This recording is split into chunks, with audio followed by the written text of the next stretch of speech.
आपकी अटल प्रतिबद्धता की सशक्त अभिव्यक्ति है, जो विकसित भारत के संकल्प को नई ऊर्जा और मार्गदर्शन प्रदान करती है। We also extend a gracious and respectful welcome to Shri Dharmendra Pradhan, Honorable Minister of Education, Dr. Jitendra Singh, Honorable Minister of Science and Technology, Shri Jayant Chaudhary, Honorable Minister of State for Education, and Dr. Sukant Majumdar, Honorable Minister of State for Education. And we warmly welcome esteemed dignitaries from government, academia, industry, and the broader innovation ecosystem. A very warm welcome to युग्म 2025. मान्यवर, आज भारत नवाचार की नई परिभाषा गढ़ रहा है, जिसके शिल्पकार हैं माननीय प्रधानमंत्री जी। आज नवाचार बन रहा है राष्ट्र निर्माण का मंत्र, जो हर युवा के स्वप्न में, हर स्टार्टअप की सोच में गूंजता है। नवाचार की ऊर्जा से प्रकाशमान युवाओं की कल्पनाओं को मिल रहा है खुला आसमान। नवाचार अब है जन जन की आशा, शोध बना शक्ति, तकनीक अभिलाषा।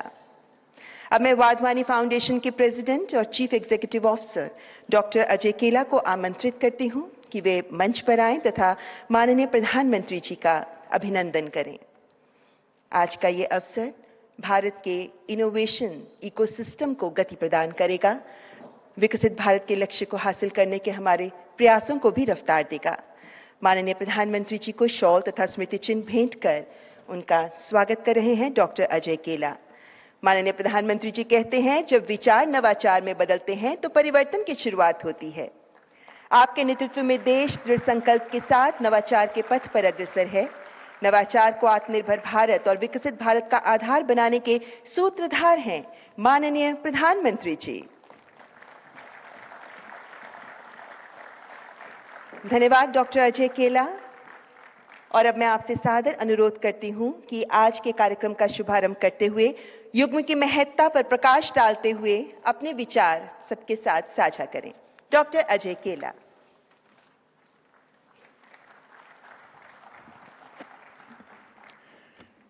नमस्कार।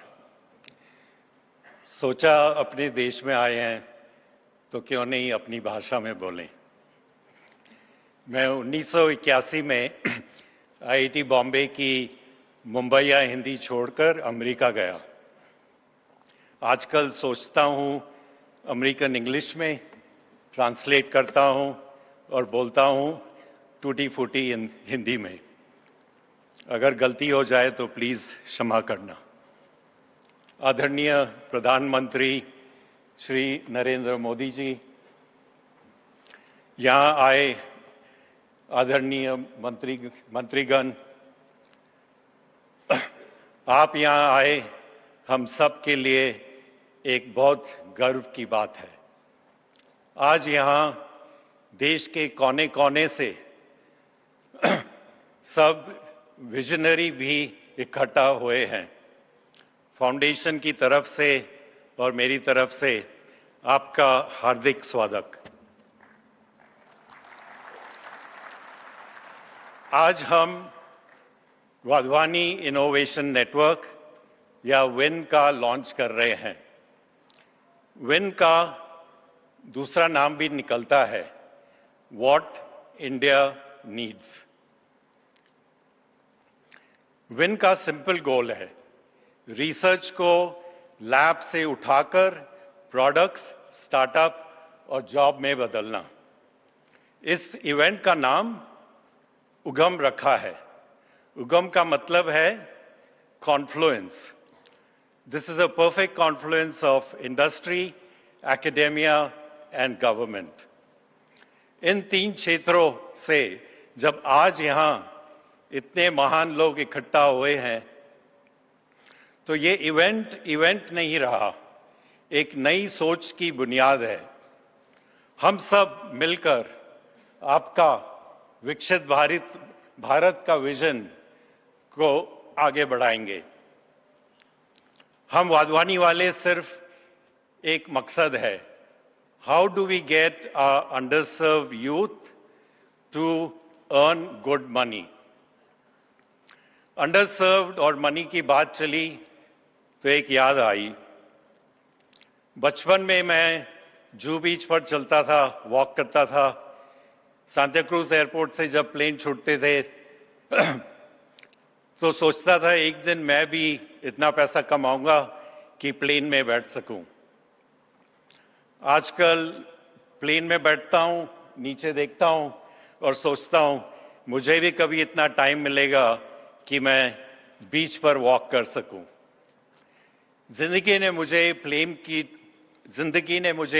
की टिकट दी और पिछले 15 साल से रोमेश और हम वाधवानी वाले लगे रहे हैं कि कैसे लाखों लोगों को उनके प्लेन की टिकट दें। Let me now introduce our chairman, Dr. Romesh Wadhwani. PhD करते ही रोमेश जी ने कंपनीज बनाना शुरू कर दिया। अब तक उन्होंने 30 कंपनियां बनाई और आज वो 50,000 करोड़ के मालिक हैं। लेकिन सबसे इंस्पायरिंग बात यह है कि उन्होंने 80% अपना वेल्थ वाधवानी फाउंडेशन को डेडिकेट कर दिया है।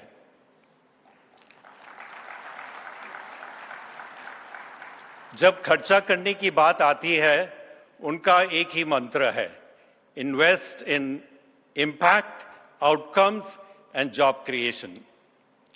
तो ये पैसा जब हम बहुत सोच समझ के खर्चते हैं, वहीं जहां असली बदलाव हो, लोगों की जिंदगी सुधरे, देश का निर्माण हो। विकसित Bharat, here we all come.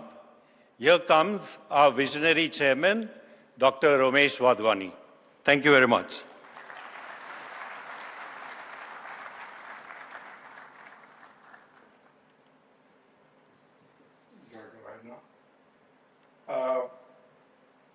Prime Minister Modi ji, a great welcome and many thanks for being here with us today. I'm sorry I'm not there in person to join you, but I'm very happy that we were able to do this electronically. And to our distinguished ministers and all our guests, a big welcome. History teaches us that countries that are the biggest innovators are also the most powerful and the most successful economically. For example, the United States has innovated everything from the telephone to the airplane to semiconductors to the internet to AI, and we all know how powerful it has become. Similarly, India has the opportunity to be a global leader in innovation, but we have many challenges to overcome. For example, we have many research institutes, but none are in the global top 100. We do lots and lots of research projects, but very few of them turn into great products or great startups. And the level of collaboration between industry and academia is very poor and needs to be improved. The mission of today's Yugam event is to accelerate this collaboration between academia, industry, and government so that India can, in fact, become a global leader in innovation. Now, my entire career has really been a long adventure in innovation. At IIT Bombay, I built the first rocket built in India, and we fired it up in the air, it went up 100 feet, and then of course it came back down to earth. But that was the start of my innovation journey, which then turned into a passion for entrepreneurship, and I started my first company straight after getting my PhD. Over the years, I have built 30 successful software companies, and all the way from robotics to supply chain management to AI for healthcare. And in spite of that, I continue to be as passionate as I've ever been about building the next generation of companies, which I'm doing now, using the most advanced AI applied to the business enterprise. Now, with success,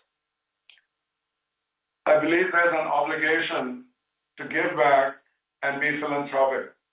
So 25 years ago, I started Wadhwani Foundation with the mission of accelerating job creation and economic development in India and other emerging economies through large-scale initiatives in entrepreneurship and skilling. The objectives were to create 5 million new jobs and to skill another 25 million people to become employable. This journey is progressing well. Each of these initiatives has multiple programs, all of which are moving along, and we keep adding new programs every year.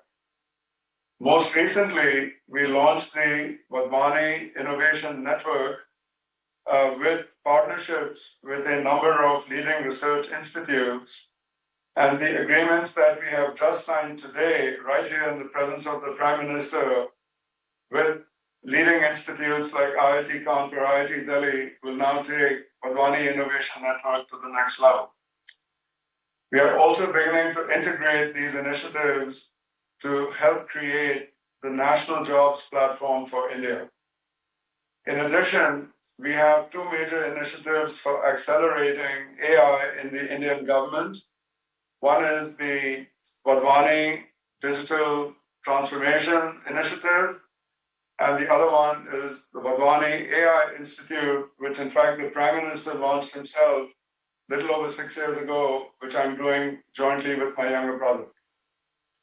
Now, innovation today is moving at speed and scale that is just unbelievable. The key principles today are dream big, act bold, and move fast. Prime Minister Modi ji एक महान नव प्रवर्तक है और उनकी dreams, Bharat की dreams बहुत बड़ी हैं. उनके ज्यादा इनिशिएटिव्स बहुत बोल्ड हैं, जैसे विकसित भारत या मेक इन इंडिया. और उनके मिनिस्टर जानते हैं, प्राइम मिनिस्टर की इच्छा है जो भी वो काम कर रहे हैं ज्यादा जल्दी कर लें. मेरी छोटी सी स्केल में मैं भी यही प्रिंसिपल्स लगा रहा हूं और मेरे सामने बहुत ज्यादा काम अभी भी है. मैं आपसे एक बड़ा चैलेंज, आप सबसे मैं एक बड़ा चैलेंज पेश करना चाहता हूं. अनुसंधान और इनोवेशन में आपकी ड्रीम्स कितनी बड़ी हैं? आपके एक्शंस कितने बोल्ड होंगे? आपकी प्रगति की स्पीड कितनी तेज होगी? जो भी आप करेंगे वैसा भी तो भारत बनेगा.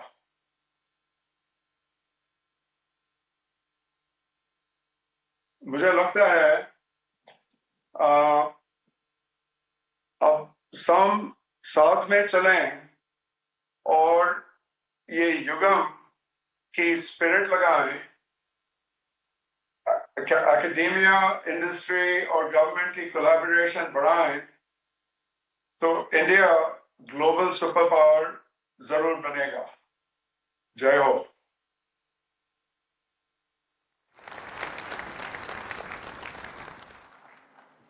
Thank you so much, Dr. Ramesh Wadhwani, for your profoundly inspiring words. Wadhwani foundation के माध्यम से भारत की नवाचार और रोजगार सृजन यात्रा के प्रति आपकी निरंतर प्रतिबद्धता सबके लिए प्रेरणा स्रोत है. And now, ladies and gentlemen, let's take a visual journey into the world of Wadhwani Foundation. किस प्रकार इनके भविष्योन्मुखी प्रयास भारत के यात्रा को, विकास यात्रा को गति प्रदान करते हैं. आइए इसी पर देखते हैं ये शॉर्ट ऑडियो विजुअल प्रेजेंटेशन. पिछले एक दशक में भारत ने ग्लोबल मंच पर उल्लेखनीय प्रगति करते हुए अपनी पहचान बनाई है. इलेक्ट्रॉनिक्स निर्यात से लेकर डिजिटल क्रांति तक, कनेक्टिविटी से लेकर स्मार्ट और टेक्नोलॉजी सक्षम शासन तक भारत आगे बढ़ रहा है तेजी से और ठोस इरादों के साथ. इस बदलाव की प्रेरणा स्रोत हैं हमारे माननीय प्रधानमंत्री श्री नरेंद्र मोदी जी, जिनका दृढ़ संकल्प है कि भारत विज्ञान और अनुसंधान में दुनिया का नेतृत्व करे. विकसित भारत का उनका आह्वान देशव्यापी नवाचार आंदोलन को प्रेरित कर रहा है कि इनोवेशन ही जीवन है, इनोवेशन से ही बदलाव आता है। जय जवान, जय किसान, जय विज्ञान, जय अनुसंधान। इस नवाचार आंदोलन को गति देने के उद्देश्य से वाधवानी फाउंडेशन ने शिक्षा मंत्रालय, ANRF तथा AICTE के सहयोग से वाधवानी इनोवेशन नेटवर्क विन की शुरुआत की है, जिसे आज हम इस युग्म इनोवेशन कॉन्क्लेव के जरिए राष्ट्रीय स्तर पर लॉन्च कर रहे हैं। अनुसंधान और इनोवेशन की तरफ अग्रसर विन लैब से मार्केट तक की एक अनोखी पहल है, जो शिक्षा संस्थान, इंडस्ट्री और सरकार को एक मंच पर जोड़ती है। विन का लक्ष्य है इंडिया में प्राइवेट इन्वेस्टमेंट बढ़ाना और रिसर्च को मार्केट तक तेजी से पहुंचाना। Win 2 super hubs, 10 centre of excellence स्थापित करेगा और ANRF और AICTE के साथ मिलकर 1000 से अधिक शोध परियोजनाओं को वित्त पोषित करेगा। आइडिया से इम्पैक्ट तक विन नवाचार के हर चरण में समर्थन प्रदान करता है। जब एक शोधकर्ता उद्यमी बनता है, तो हम उसके सपनों को साकार करने के लिए हर कदम पर साथ रहते हैं।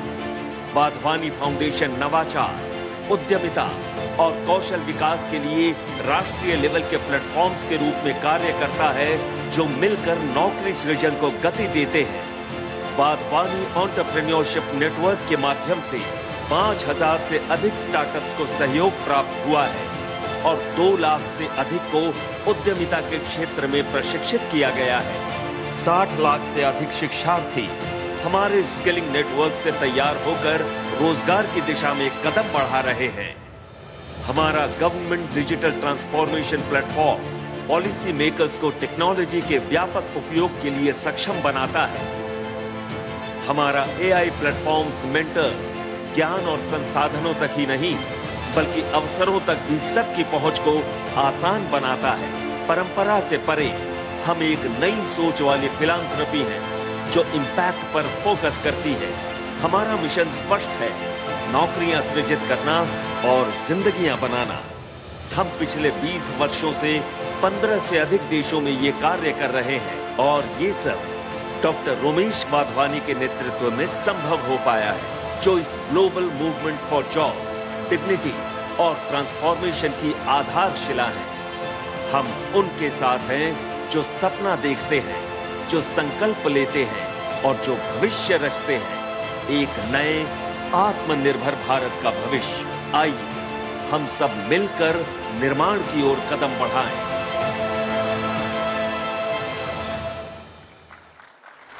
ज़मीं को फलक को हुआ तब गुमान, लिखा चांद पर हमने जय हिंदुस्तान। जहां तुम खड़े हो वहीं हो शुरू, बना दो तुम भारत को सबका गुरु, बना दो तुम भारत को सबका गुरु। यही है आह्वान युग्म 2025 का। देवी और सज्जनों, अब हम ऐसे महत्वपूर्ण क्षण की ओर कदम बढ़ा रहे हैं जो 3 प्रमुख राष्ट्रीय स्तर की पार्टनरशिप्स का साक्षी बनने जा रहा है। 3 major national scale collaborations being finalized through exchange of MOUs. इन समझौता ज्ञापनों के माध्यम से 1400 करोड़ से अधिक की प्रतिबद्धता जताई जा रही है, जो भारत की नवाचार क्षमता के विकास में महत्वपूर्ण योगदान देगी। The first MOU is a partnership between the Vadhwani Foundation and IIT Kanpur to establish the Super Hub in Artificial Intelligence and Intelligence Systems. May I please request Professor Manindra Agrawal, Director IIT Kanpur, and Dr. Ajay Kela, President and CEO Vadhwani Foundation, to please step forward to exchange the MOU. Artificial intelligence और intelligent systems को समर्पित एक महत्वाकांक्षी योजना, जिसमें 500 करोड़ की लागत से एक अत्याधुनिक स्कूल स्थापित करने का प्रस्ताव है, जो artificial intelligence, cyber security, robotics और AI पॉलिसी के क्षेत्र में उन्नत अनुसंधान केंद्रों और 50 एक्सटर्नल हब्स के साथ भारत को वैश्विक स्तर पर AI के क्षेत्र में अग्रिम पंक्ति में स्थापित करेगा।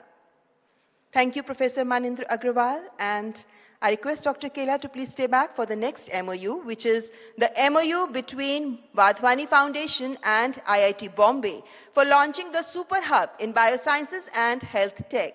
May I please request Professor Shirish Kedare, Director IIT Bombay, to step forward and exchange the MOU with Dr. Ajay Kela. ये सुपर हब एक परिवर्तनकारी पहल है। 300 करोड़ की लागत का ये hub biotech, health systems, medical devices और ट्रांसलेशनल साइंसेज के क्षेत्र में रिसर्च और इनोवेशन को नए आयाम प्रदान करेगा। थैंक यू प्रोफेसर शिरीष केदारे। और तीसरा एमओयू वाधवानी फाउंडेशन और अनुसंधान नेशनल रिसर्च फाउंडेशन ANRF के बीच होने जा रहा है। मैं please request Dr. Shiv Kumar Kalyanaraman, CEO of ANRF, to kindly join us to exchange the MOU with Dr. Ajay Kela. This is the MOU for jointly funding the high-impact translational research, AI, quantum technologies, biosciences, health tech, smart mobility जैसे क्षेत्रों पर इसमें focus रहेगा। Thank you, Dr. Shiv Kumar Kalyanaraman and Dr. Ajay Kela. ये partnerships राष्ट्रीय नवाचार की नींव को और अधिक मजबूती देते हुए अनुसंधान को सही दिशा भी प्रदान करेंगी। देवी और सज्जनों, अब मैं केंद्रीय विज्ञान एवं प्रौद्योगिकी मंत्री माननीय डॉक्टर जितेंद्र सिंह को आमंत्रित करना चाहूंगी कि आज के इस अवसर पर वे अपने विचार हम सबके साथ साझा करें। डॉक्टर जितेंद्र सिंह।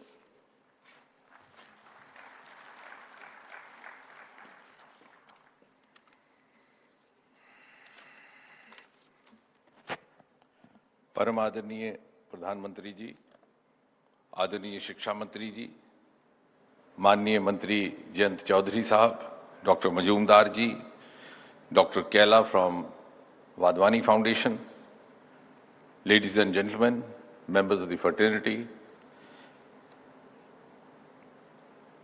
सच पूछिए तो आज का ये समारोह, ये उत्सवमय समारोह, ये दुनिया भर के लिए पैगाम है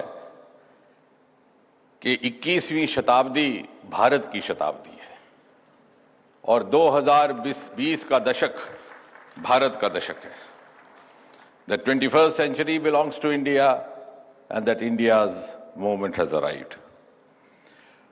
वो जमाना जाता रहा जब दुनिया के तथाकथित विकसित देश सफल पहल करते, प्रयोग करते और फिर 10-15 साल के बाद भारत में उसको अपनाया जाता। अब याद कीजिए टेलीविजन को यूरोप और अमेरिका में 1950 के दशक में देखा जाता था। हमें उसके दर्शन करते करते सन 1970 का साल गुजर गया। आज तस्वीर बदली है। आज सफल प्रयोग भारत में किए जाते हैं और बाकी दुनिया उसका अनुसरण करती है। चाहे वो कोविड का वैक्सीन हो, चाहे वो चंद्रयान हो, चाहे वो क्वांटम हो। India is no longer a follower, ladies and gentleman. On the contrary, India today beckons others to follow her. और ये सब इसलिए संभव हो पाया कि गत 11 वर्षों में प्रधानमंत्री श्री नरेंद्र मोदी जी ने सरकार में विज्ञान, प्रौद्योगिकीकरण, नवाचार को सर्वोच्च प्राथमिकता दी और ये एहसास करवाया कि यदि भारत को आगे बढ़ना है तो उसका रास्ता विज्ञान और नवाचार से होकर के गुजरता है, वरना हम में कोई कमी ना थी। प्रतिभा भी थी, योग्यता भी थी, काबिलियत भी थी, आंखों में सपने भी थे, दिल में अरमान भी थे, मेहनत करने का मादा भी था। आप याद कीजिए आर्काइव्स की वो विक्रम साराभाई की तस्वीर, जब वो साइकिल पर कैरेज पर लाद कर अपना सामान ले जाते हैं। यानी अभाव था तो साधनों का, अभाव था उस सपोर्ट सिस्टम का जो राजनीतिक नेतृत्व से अपेक्षित होती है, और उस अभाव की पूर्ति हुई प्रधानमंत्री मोदी जी के आने के बाद।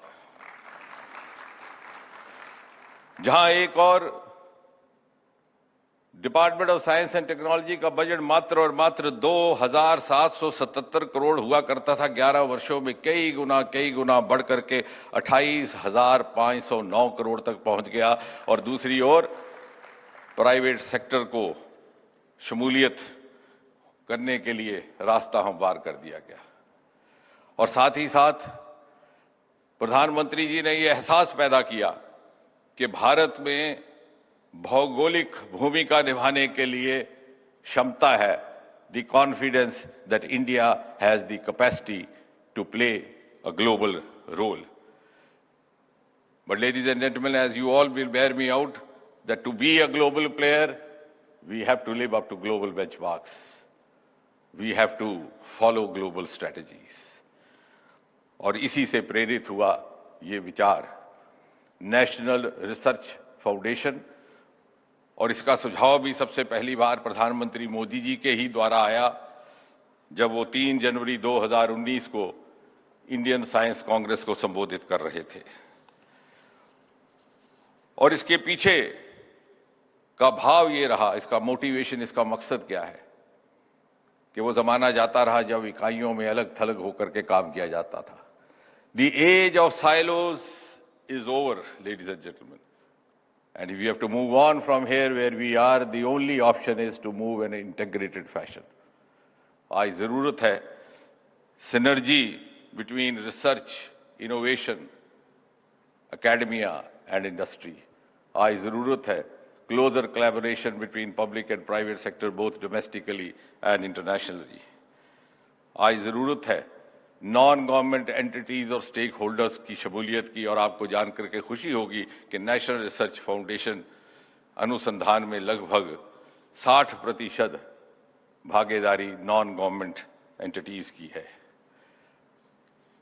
3-4 साल की गंभीर मंथन के बाद, सभी स्टेक होल्डर्स से इनपुट्स लेने के बाद, दुनिया के अन्य मॉडल्स को स्टडी करने के बाद सन 2023 में एक्ट के जरिए अनुसंधान नेशनल रिसर्च फाउंडेशन का गठन हुआ। और ये मैं दावे के साथ कह सकता हूं कि इस तरह की और फाउंडेशंस की तुलना में ये एक श्रेष्ठ फाउंडेशन है। और इसका सबसे बड़ा गुण और विशेषता ये कि इसमें ट्रेडिशनल इंडियन नॉलेज और इंडियन इथॉस को भी पर्याप्त जगह दी गई है, ताकि we can come out with the best of the best outcomes by combining traditional Indian knowledge with the latest cutting edge technology which is our exclusive domain. और आपको जानकर के खुशी होगी कि एक ही साल के भीतर 3 महत्वपूर्ण निर्णय लिए गए हैं। पहला, प्रधानमंत्री अर्ली करियर रिसर्च ग्रांट अक्टूबर 14, 2024 को लॉन्च किया गया with the funding support of 60 lakh and overheads for the new starters and for a period of 3 years. दूसरा, mission for advancement in high impact areas which is dedicated to electric vehicle mission.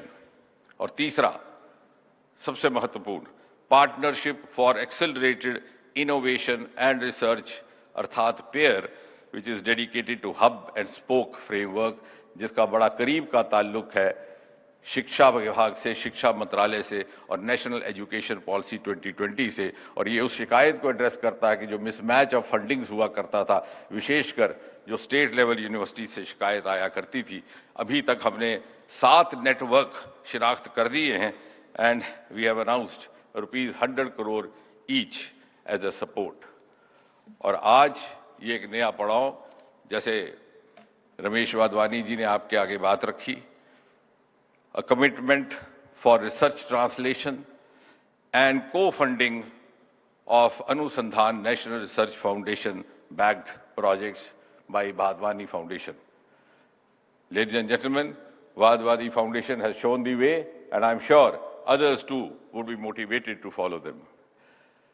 समय की मर्यादा को ध्यान में रखते हुए, बात समाप्त करते हुए मैं केवल इतना कहूंगा कि अनुसंधान नेशनल रिसर्च फाउंडेशन का जन्म प्रधानमंत्री मोदी जी की कल्पना और प्रेरणा से हुआ था। और आने वाले वक्त में भी प्रधानमंत्री जी के ही मार्गदर्शन और गाइडेंस में अनुसंधान नेशनल रिसर्च फाउंडेशन भारत को शिखर पटल पर पहुंचाने में सफल रहेगा।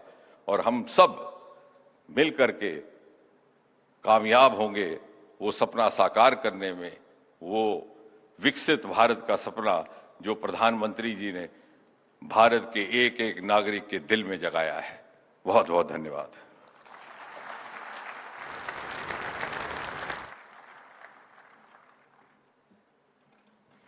बहुत बहुत धन्यवाद माननीय मंत्री महोदय। और देवी सज्जनों, अब मैं अत्यंत सम्मान के साथ माननीय केंद्रीय शिक्षा मंत्री श्री धर्मेंद्र प्रधान जी को भी आज की इस महत्वपूर्ण राष्ट्रीय पहल युग्म 2025 के अवसर पर अपने मनोभाव प्रस्तुत करने के लिए आमंत्रित करती हूं। धर्मेंद्र प्रधान जी।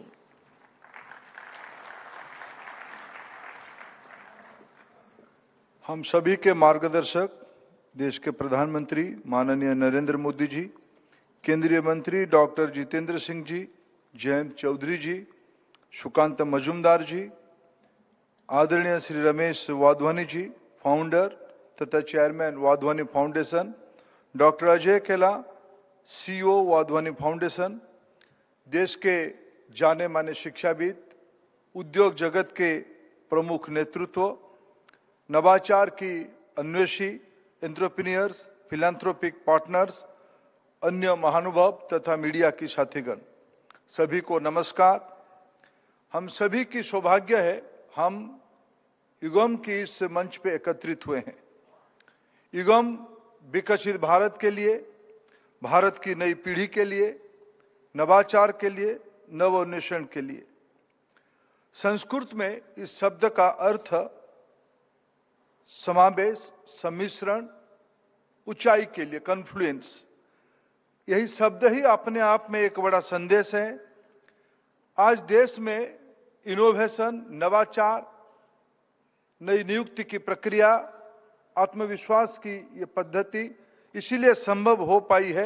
इसके पीछे हिमालय की चट्टान की तरफ माननीय प्रधानमंत्री जी के नेतृत्व, जो विशेष करके युवा पीढ़ी के मन में एक नया उत्साह भरा है, राष्ट्रीय प्राथमिकता को ध्यान में रखते हुए अपने अनुसंधान को, अपनी मेधा को समर्पित करना, देश को विकसित भारत बनाने के समर्पित होने का ये एक मंच बना है। ये इसीलिए संभव हो पाई है, हमारी एक सामूहिक प्रयास है। मित्रों, 2014 के पहले देश में उच्च स्तरीय शिक्षानुष्ठान में केवल 3 ही रिसर्च पार्क होते थे। 2014 के उपरांत आज तक 6 नए रिसर्च पार्क आज देश की युवा पीढ़ी के लिए समर्पित है, काम कर रहा है। अभी सरकार की सामूहिक प्रयास से और नया 13 रिसर्च पार्क की कल्पना, उसकी सपना हम सब लोग देख रहे हैं। मित्रों, माननीय प्रधानमंत्री जी के मार्गदर्शन में राष्ट्रीय शिक्षा नीति के तहत अनुसंधान नेशनल रिसर्च फाउंडेशन एक दृढ़ स्तंभ, एक सुखद स्तंभ के रूप में, एक प्रयास के रूप में इंडस्ट्री एकेडमिया की कोलैबोरेशन और को फंडिंग का एक नया मंच बनते जा रहा है। आज emerging technologies and deep tech में इसके महत्व को ध्यान में रखते हुए इसको अनेक विषय में मल्टी सेक्टर, मल्टी प्रायोरिटी के साथ उसमें आज हम काम कर रहे हैं। मित्रों, सरकार की ओर एक सफल प्रयास पिछले 11 साल में विशेष करके तरुण छात्र और युवा पीढ़ी के अंदर नवाचार को, इनोवेशन को कल्चर ऐसे ही नहीं बना है। अटल इनोवेशन मिशन माननीय प्रधानमंत्री जी की एक अनोखा परिकल्पना है। उसकी सफल प्रयोग 10,000 स्कूल्स में अटल टिंकरिंग की लाभ पे रूप लिया है। उसकी सफलता को देखते हुए 2025-26 की वित्तीय वर्ष में माननीय प्रधानमंत्री जी ने आने वाले 5 साल में और नई 50,000 अटल टिंकरिंग लैब को देश की सरकारी स्कूलों में खुलने का अनुमति दिया है। मैं माननीय प्रधानमंत्री जी का आभार प्रकट करता हूं। मित्रों, 2014-15 में देश की हायर एजुकेशन में 3 करोड़ 42 लाख बच्चे पढ़ते थे। आज 2021-22 की जानकारी तक देश में 4 करोड़ 46 लाख विद्यार्थी आज पढ़ रहे हैं। यह पिछले 10 साल की उच्च शिक्षा की एक सफल प्रमाण है। मित्रों, आज मैं अगर विश्व पटल पे भारत के बारे में कैसे लोग सोचते हैं, मैं एक आस्पी, ऑस्ट्रेलिया के प्रमुख, विश्व के प्रमुख टेक्नोलॉजी ट्रैकर की समीक्षा को अगर भारत की दृष्टि से भारत की ओर देखता हूं, विश्व की 64 क्रिटिकल टेक्नोलॉजी में से 45 में, आउट ऑफ 64, 45 टेक्नोलॉजी में पहला 5 स्थान में आज भारत खड़ा दिख रहा है। यह भारत की सामूहिक उपलब्धि है।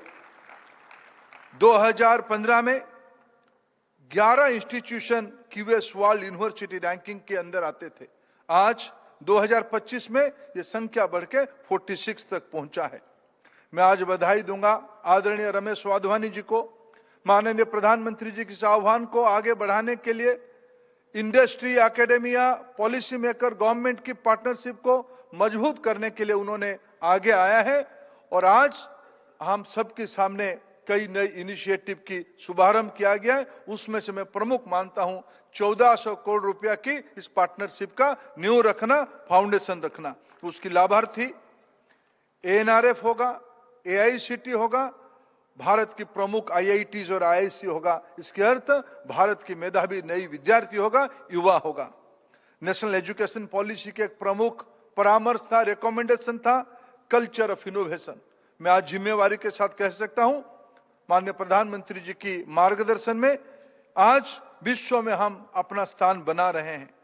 2015 में ग्लोबल इनोवेशन इंडेक्स में हमारी स्थान 81st पोजीशन पे हम थे, 81वें स्थान पे हम लोग थे। आज 2024 में ग्लोबल इनोवेशन इंडेक्स में हमारी स्थान 39 तक पहुंची है। ये केवल वक्तव्य नहीं है, ये प्रमाण है। आज मैं युगम वाधवानी इनोवेशन नेटवर्क की सुपर हब्स और इनोवेशन सेंटर्स के माध्यम से देश की युवा पीढ़ी में देश की प्राथमिकता, देश की आवश्यकता, देश की सामान्य लोगों की जरूरत को पूरा करने के लिए, अपने उद्यमिता की ओर बढ़ने के लिए इस प्रयास को समर्पित करता हूं। विशेष करके मैं आभार प्रकट करूंगा माननीय प्रधानमंत्री जी और वाधवानी फाउंडेशन का। हमारी रिसर्च इकोसिस्टम पे अभी चर्चा किया गया है, आइडिया टू प्रोडक्ट। मित्रों, हमारे देश में सारे संभावना होने के बावजूद हैंड होल्डिंग के अभाव से पिछले कई दशकों में हमारी रिसर्च पेपर में सीमित होता था। हमारा आइडिया में ही रहता था भारत के अंदर, वो आइडिया बाहर जाके हमारे पास प्रोडक्ट होके लौटता था। आज इस पहल से हम प्रयास कर रहे हैं valley of death TRL level 4 to 8 के अंदर एक ब्रिज बनाने के लिए एक महत्वपूर्ण उपलब्धि मैं इस प्रकल्प को मानता हूं। यह प्रकल्प विकसित भारत के लिए, भारत को नई ऊंचाई तक पहुंचाने के लिए, नवाचार को प्राथमिकता देने के लिए। इसलिए माननीय प्रधानमंत्री जी की इस वक्तव्य से मेरे वाणी को मैं विराम देता हूं। माननीय प्रधानमंत्री जी कहते हैं, innovation no longer remains a choice but has become an imperative. मैं बहुत बहुत आभार प्रकट करता हूं सभी महानुभावों का, जिन्होंने आज इस ऐतिहासिक क्षण का साक्षी बने। विकसित भारत की प्रवास के लिए एक कदम हम मिलकर आगे बढ़ाएंगे। धन्यवाद। जय भारत। बहुत बहुत धन्यवाद माननीय केंद्रीय शिक्षा मंत्री श्री धर्मेंद्र प्रधान जी, आपके संबोधन के लिए। देवी और सज्जनों, एक सोच बदल सकती है तकदीर, हौसलों से लिखी जाती है तहरीर। माननीय प्रधानमंत्री जी के उद्घोष जय विज्ञान जय अनुसंधान ने हमारे राष्ट्रीय संकल्प को पुनः प्रज्वलित किया है, ताकि विज्ञान, नवाचार और अनुसंधान को हम सभी देशवासी राष्ट्र निर्माण के मंत्र के स्वरूप आत्मसात कर विकसित भारत की यात्रा का अभिन्न अंग बना सकें। माननीय प्रधानमंत्री जी, आपके मुखारबिंद से निकला प्रत्येक वचन हमें नई दिशा प्रदान करता है। आपकी कर्मठता और राष्ट्रनिष्ठा को नमन करते हुए अत्यंत हर्ष और सम्मान के साथ मैं माननीय प्रधानमंत्री जी को संबोधन के लिए आमंत्रित करती हूं। कृपया अपने उद्गार प्रस्तुत कर हमारा मार्गदर्शन करें। प्रधानमंत्री श्री नरेंद्र मोदी जी।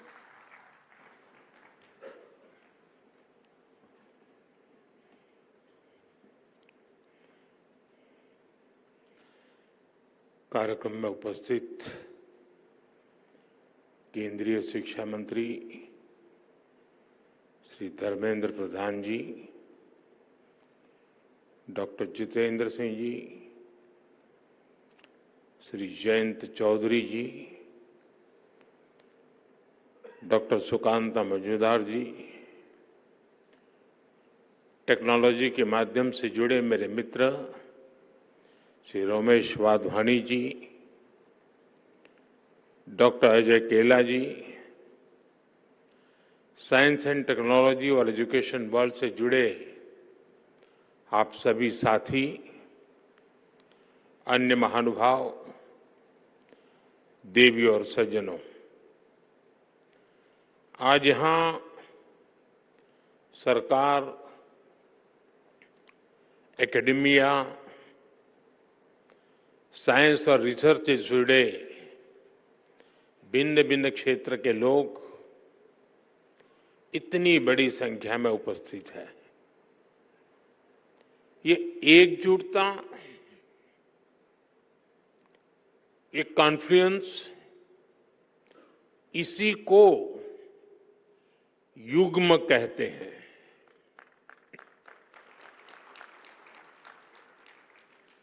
एक ऐसा युग्म जिसमें विकसित भारत के फ्यूचर टेक से जुड़े स्टेक होल्डर्स एक साथ जुड़े हैं, एक साथ जुटे हैं।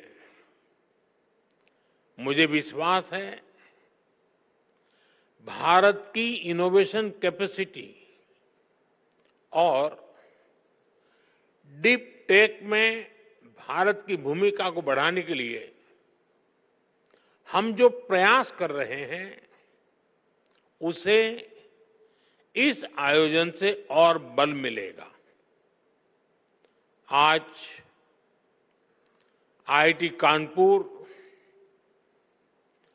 और आईआईटी बॉम्बे में एआई, इंटेलिजेंस सिस्टम और bio science, biotechnology, health and medicine के सुपर हब्स की शुरुआत हो रही है। आज वाधवानी इनोवेशन नेटवर्क का भी आरंभ हुआ है। अनुसंधान नेशनल रिसर्च फाउंडेशन के साथ मिलकर रिसर्च को आगे बढ़ाने का संकल्प भी लिया गया है। मैं इस प्रयास के लिए वाधवानी फाउंडेशन को, हमारी आईआईटीज को और दूसरे सभी स्टेक होल्डर्स को बहुत बहुत बधाई देता हूं।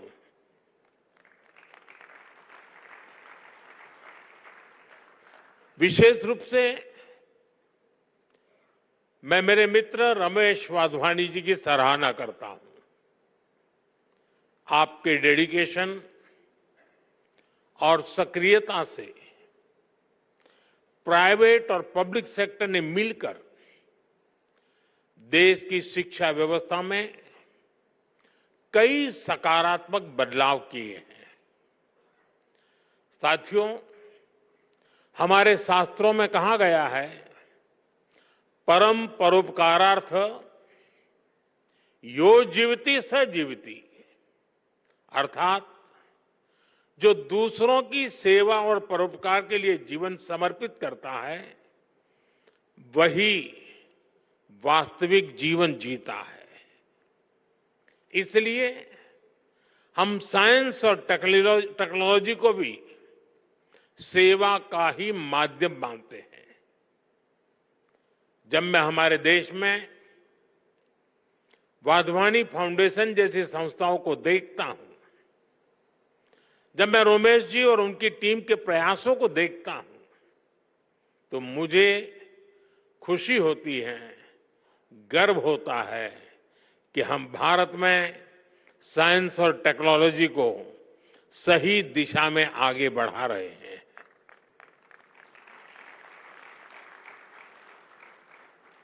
हम सब जानते हैं, रोमेश जी ने तो अपने जीवन को काफी संघर्ष में तपाया है, सेवा के लिए समर्पित किया है। जन्म के तुरंत बाद जब वो कुछ ही दिन के थे, तब विभाजन की विभीषिका झेलना,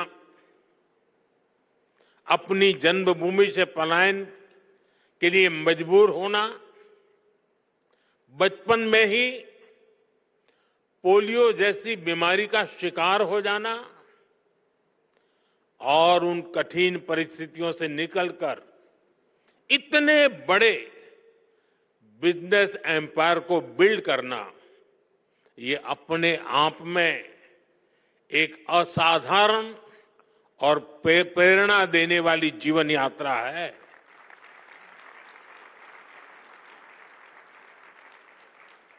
और अपनी इस सफलता को एजुकेशन और रिसर्च सेक्टर में भारत के लोगों के लिए समर्पित कर देना, भारत की युवा पीढ़ी के लिए समर्पित कर देना, भारत के उज्जवल भविष्य के लिए समर्पित कर देना, ये अपने आप में एक प्रेरक उदाहरण है। वाधवानी फाउंडेशन स्कूली शिक्षा, आंगनवाड़ी से जुड़ी टेक्नोलॉजी और एग्रीटेक में भी काफी काम कर रहा है। मैं इसके लिए और इसके पहले भी Wadhwani institute of artificial intelligence की स्थापना जैसे अवसर पर आप सबके बीच आया हूं। मुझे विश्वास है आने वाले समय में वाधवानी फाउंडेशन ऐसे ही अनेक माइलस्टोन्स गढ़ता रहेगा।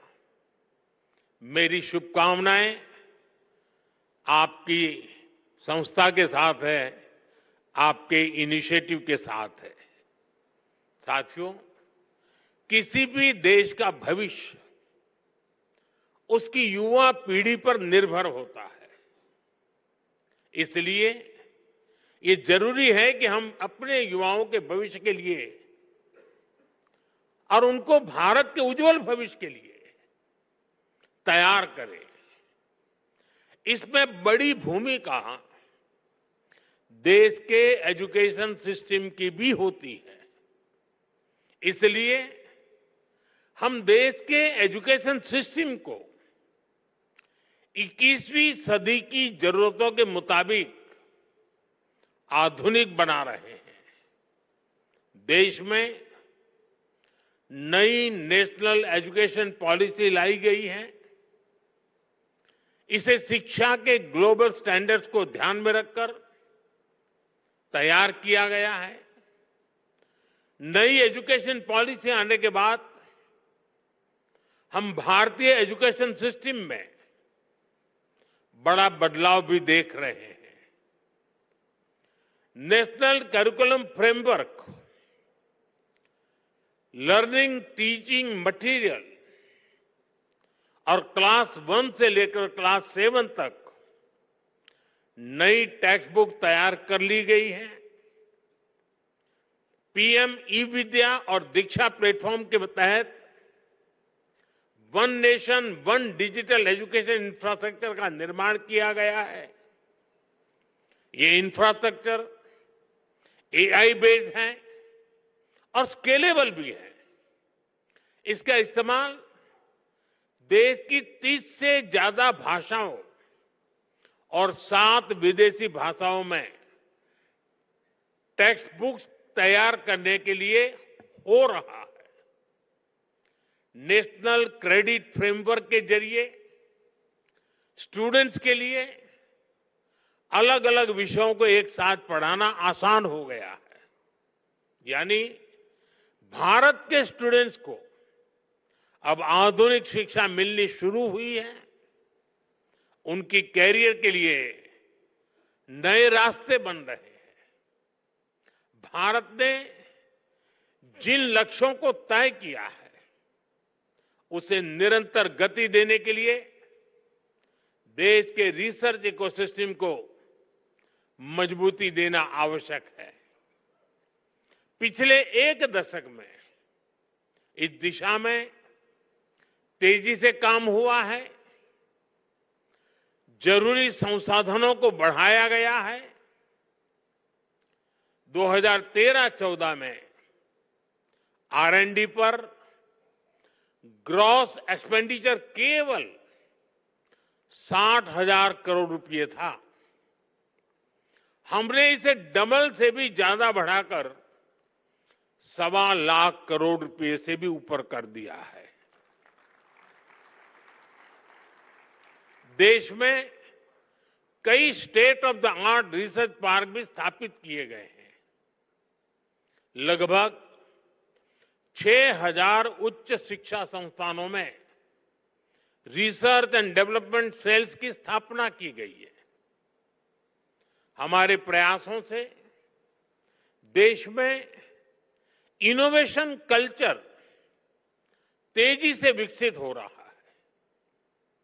2014 में भारत के 40,000 के आसपास पेटेंट फाइल हुए थे।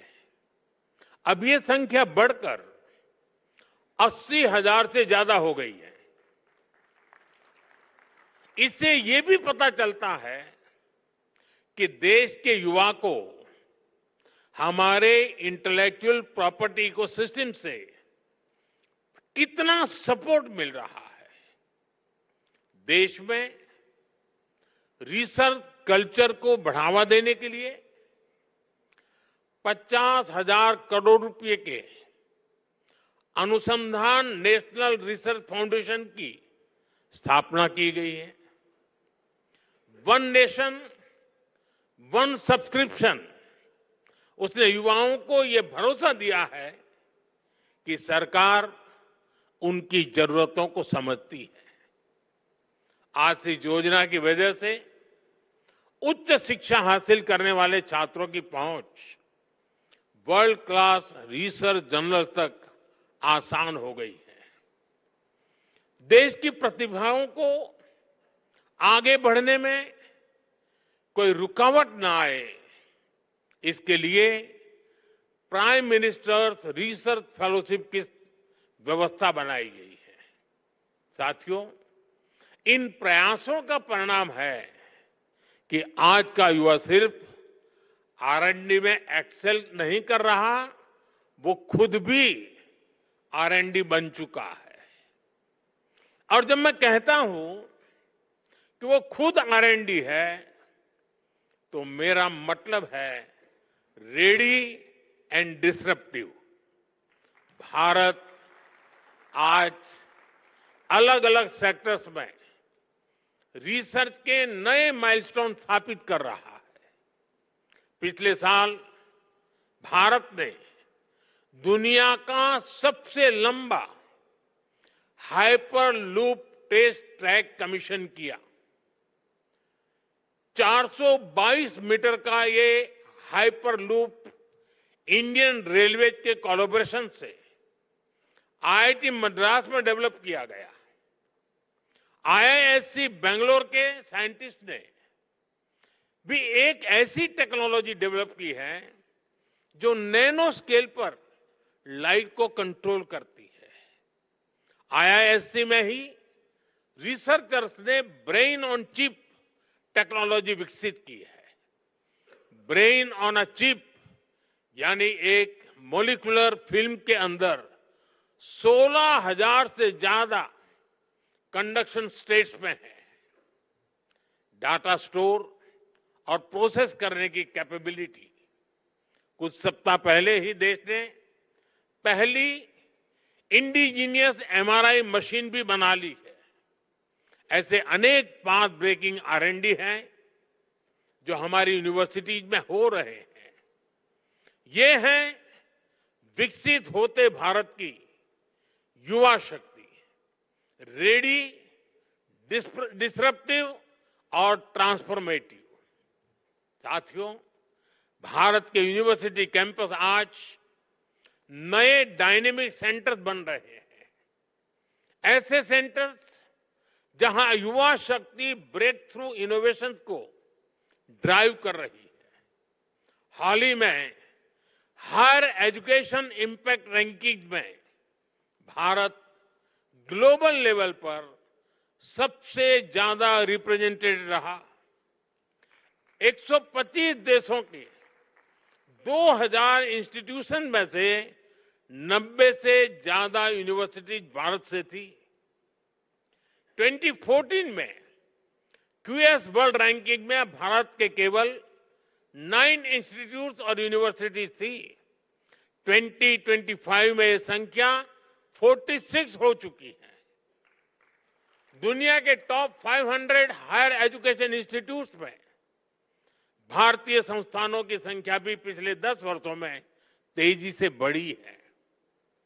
अब विदेशों में हमारे प्रमुख संस्थानों के कैंपस खुल रहे हैं। अबू धाबी में आईआईटी दिल्ली, तंजानिया में आईआईटी मद्रास इसके कैंपस खोले गए हैं।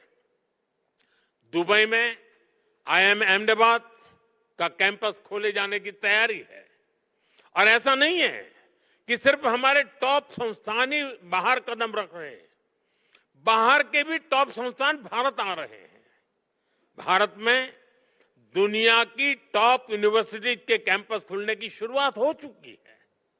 इससे एकेडमिक एक्सचेंज बढ़ेगा,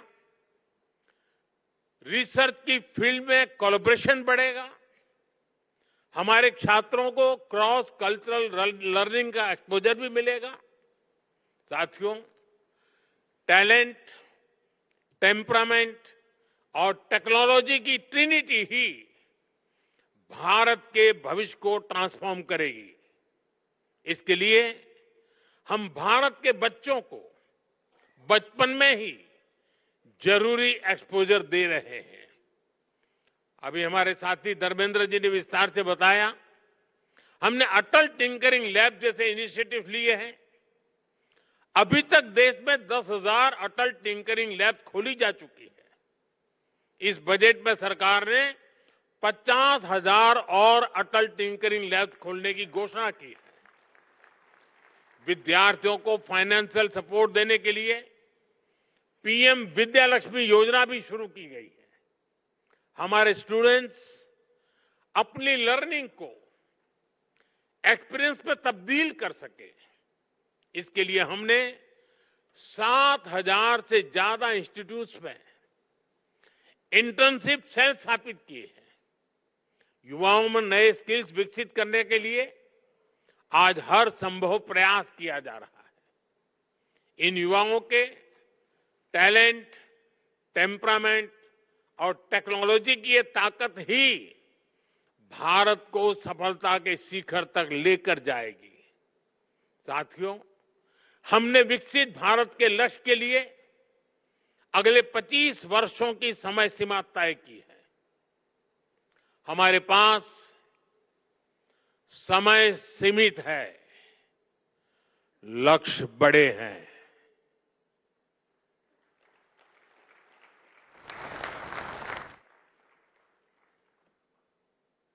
ये मैं वर्तमान स्थिति के लिए नहीं कह रहा हूं।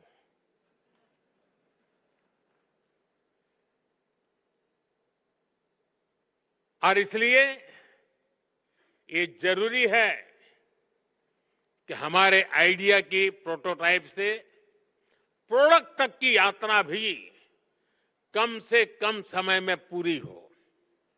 जब हम लैब से मार्केट तक की दूरी को कम कर देते हैं तो रिसर्च के परिणाम लोगों तक तेजी से पहुंचने लगते हैं।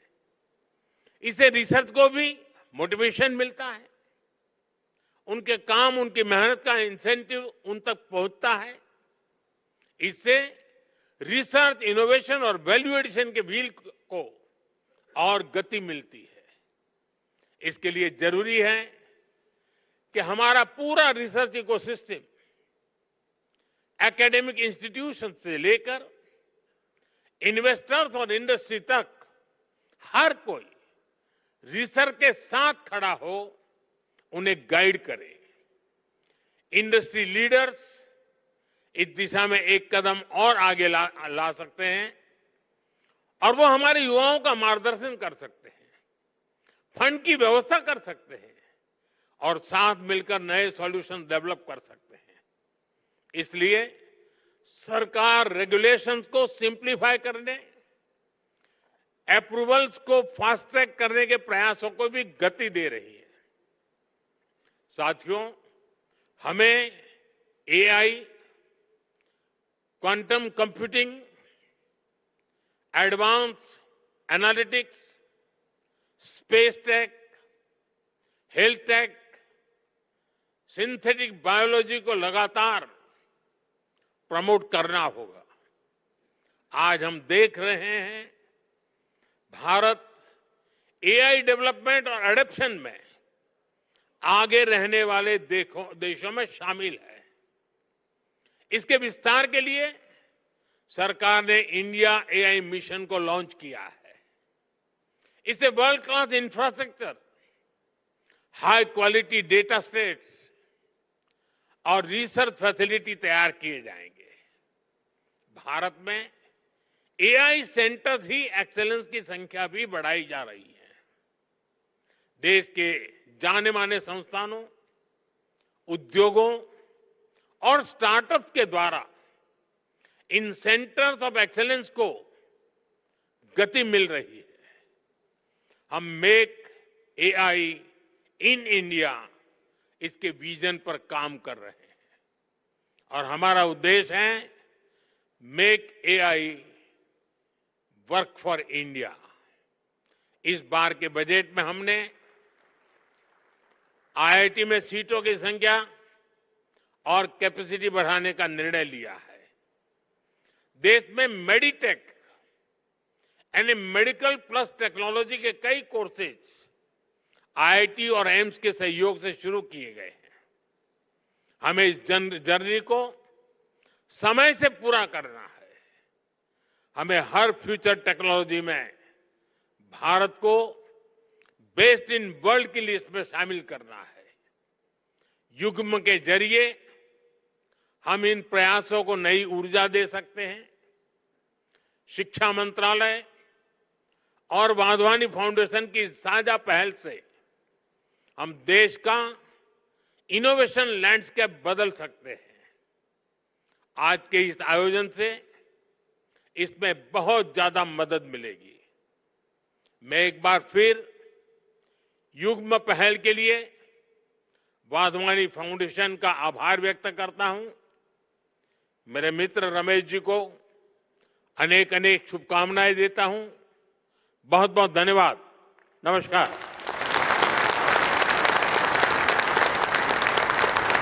आपके प्रेरणादायक शब्दों के लिए आपका कोटि कोटि आभार माननीय प्रधानमंत्री जी। आपका प्रेरणादायी संदेश हम सबको दिशा दिखाता है। देश की नवाचार नीति को दृढ़ विश्वास के साथ दिशा देने हेतु आपका हार्दिक धन्यवाद। आपका ओजस्वी संदेश हम सभी के लिए प्रेरणा का स्रोत है। आज भारत विश्व पटल पर एक ग्लोबल इनोवेशन हब बनने के लक्ष्य को साधने की दिशा में कदम बढ़ा रहा है, ताकि हम केवल